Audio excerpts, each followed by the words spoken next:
हुकूमत, इम्पोर्टेड हुकूमत, इम्पोर्टेड हुकूमत, इम्पोर्टेड हुकूमत, इम्पोर्टेड हुकूमत, इम्पोर्टेड हुकूमत।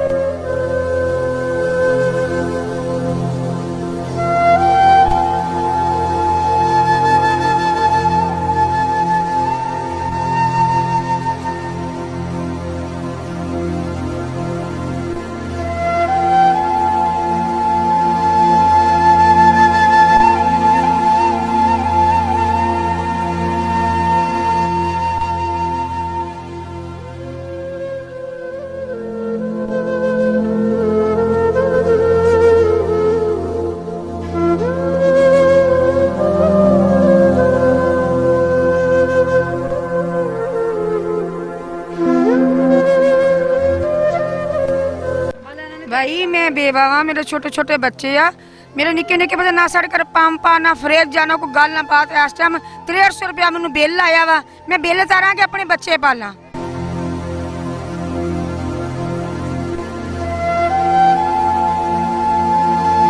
निक्के निक्के बच्चे, मैं बेवा औरत वा, यतीम बच्चे आ मेरे ते साढ़े ते मेरे में साड़ी पानी भी नहीं साढ़े घर आ रहा। ना पानी है ना पंप है ना बिजली है, कुछ भी नहीं हैगा। ते किराए ते रहने आ ते ना बिल तारे जांदे ना सौदा पाया जांदा वा।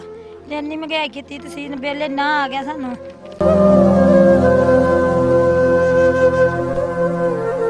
मजदूर बंदे आ, किराया उन्ना किराया नहीं मकाना जिन्ने जिन्ने तुसीं बिल पा के भेज दिंदे आ। ना साढ़े घर फ्रिज है ना साढ़े घर कोई चीज़ है। पंखे का बिल, पंखा तो मजबूरी है कि इस्तेमाल करना, इन्ना 8000 रुपया बिल आया है।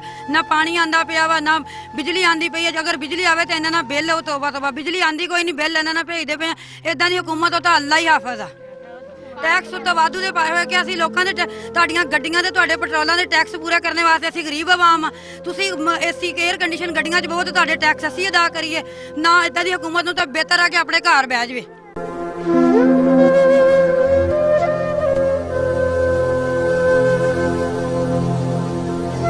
ਜਨਾਬ ਸਾਡਾ ਪੰਜਾਬ ਗਵਰਨਮੈਂਟ ਦੇ ਅੱਗੇ ਜਾਂ ਜਿਹੜੀ ਵੀ ਗਵਰਨਮੈਂਟ ਹੈ ਸਾਡਾ ਉਹਦੇ ਅੱਗੇ ਇਹੀ ਅਪੀਲ ਹੈ ਕਿ ਜਿਹੜਾ ਸਾਡਾ ਜਲੂਸ ਬਿੱਲਾਂ ਦੇ ਤੌਰ ਤੇ ਨਿਕਲ ਰਿਹਾ ਜਾਂ ਸਾਡਾ ਖੂਨ ਸੜਨ ਦਿਆ, ਇਹ ਖੁਦਾ ਦਾ ਵਾਸਤਾ ਇਹ ਬਸ ਕਰੋ।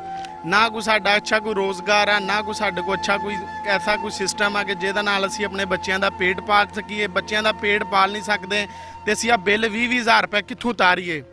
ਤੇ ਲਿਹਾਜ਼ਾ ਤੁਹਾਡੇ ਅੱਗੇ ਮਿਹਰਬਾਨੀ ਹੈ ਗਵਰਨਮੈਂਟ ਅੱਗੇ ਕਿ ਜਿਹੜੀਆਂ ਆਪਣੀ ਗੱਡੀਆਂ ਦੇ ਤੁਸੀਂ ਤੇਲ ਜਿਹੜੇ ਤੁਹਾਡੇ VIP ਪ੍ਰੋਟੋਕੋਲ VIP ਤੇਰੇ ਤੁਹਾਡੇ ਖਜ਼ਾਨੇ ਖਾਣੇ ਪੀਣੇ ਘੱਟ ਕਰੋ ਤੇ ਸਾਡੇ ਹਾਲ ਤੇ ਕੋਈ ਰਹਿਮ ਕਰੋ, ਕੋਈ ਸਾਡੇ ਬੱਚਿਆਂ ਦੇ ਉੱਤੇ ਰਹਿਮ ਕਰੋ। ਤੁਹਾਡੀ ਮਿਹਰਬਾਨੀ ਹੈ। 20,000 ਰੁਪਏ ਬਿੱਲ ਕਿਰਾਏ ਤੇ ਅਸੀਂ ਰਹਿੰਦੇ ਆ, ਪਾਣੀ ਸਾਡੇ ਇੱਥੇ ਨਹੀਂ ਹੈ, ਕੋਈ ਇੱਥੇ ਬਿਜਲੀ ਉਹ ਨਹੀਂ ਆਂਦੀ ਹੈ, ਨਾ ਸਾਡੇ ਘਰਾਂ 'ਚ ਪੰਪ ਹੈ, ਨਾ ਸਾਡੇ ਘਰਾਂ 'ਚ ਫਰਿੱਜਾਂ, ਇੱਕ ਦੋ ਪੱਖੇ ਚੱਲਦੇ ਤੇ 20,000 ਰੁਪਇਆ ਬਿੱਲ ਆ ਰਿਹਾ ਹੈ। ਕਿੱਥੇ ਦਾ ਤੁਹਾਡੇ ਨਾਲ ਜ਼ੁਲਮ, ਕਾਹਦਾ ਤੁਹਾਡੇ ਨਾਲ ਜ਼ੁਲਮ ਕਰ ਰਹੇ ਹੋ।